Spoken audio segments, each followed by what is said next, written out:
Garry Kasparov is one of the best chess players of all time who became the world champion after defeating Anatoly Karpov in 1985. Being the number one player for more than 20 years while achieving a peak rating of 2856, almost nobody could defeat Kasparov at his peak. But what happens when Garry Kasparov faces an extremely strong chess streamer? This is Ray Enigma, whose identity and real chess rating are a total mystery. After previously achieving a draw with Gary's biggest rival Anatoly Karpov, Ray was ready for his next challenger. But for Garry, he knew that losing to a chess personality like Ray could destroy his entire reputation. And upon starting the game, Ray opens with d4, which Garry swiftly responds to with knight f6, perhaps considering playing his famous King's Indian defense.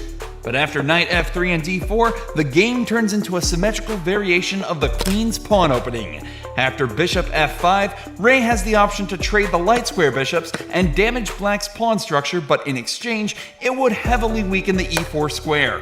So instead, he immediately castles and decides to keep the pieces on the board. Ray plays knight to d2, protecting his vulnerable e4 square, while Garry responds with knight d7, protecting any infiltration via the e5 square. And after Ray plays queen e2, Garry plants his knight on e4, where it will dominate the white's position. Ray plays b3, which makes Garry raise his eyebrows. And then a few more moves are played until Ray finally makes the first capture with bishop taking e4. Unfortunately, this was a big mistake.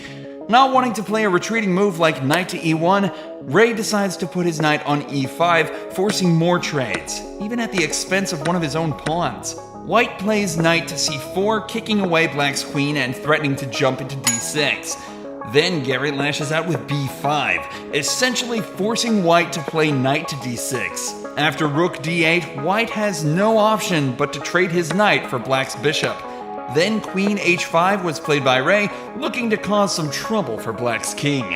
After queen e5, we finally see white's plan, which is to play queen g5 and set up some mating ideas with the h-pawn. A pair of rooks are traded, and the backwards d5 pawn becomes a potential weakness for black. h6 kicks out the queen, and rook c8 puts pressure on white's queenside pawns.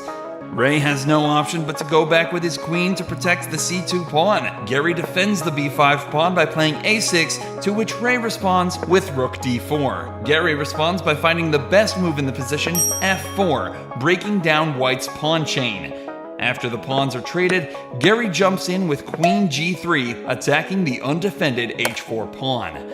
However, this was a huge mistake, as after h5, white's battery on the d-file is too strong, and black will be losing a pawn. After shaking his head, Garry decides to play rook d8, hoping Ray would take the pawn on d5, leaving the e3 pawn unprotected. There is only one move that would bring white back into the game, and that is rook taking e4, as capturing the rook would allow Ray to take black's rook with a check. Unfortunately, low on time, Ray plays c4 and is once again in big trouble. After the capture of pawns, Garry plays rook b8 with a nasty back rank threat. Ray plays queen c1, hoping to prevent black's infiltration of the first rank. However, that does not stop Garry from still playing rook b1, forcing Ray to capture the rook, which after the queen takes e3 is a devastating fork. White decides to give a check on b8 and then attacks the f7 pawn, but that allows Garry to create two connected passed pawns, which are incredibly powerful in an endgame. Then Garry plays queen d6, ready to start pushing his pawns to victory. Ray has only one hope: to somehow force a perpetual check, which would result in another draw against the former world champion. With queen f5, Ray slams the clock with only a few seconds left, but the checks soon end, and black starts pushing his pawn. White manages to win Garry's a5 pawn, but black's pawns are just too quick. After pawn to e2, Ray's only move is to move his queen to the first rank. This is when Garry starts pushing his other pawn.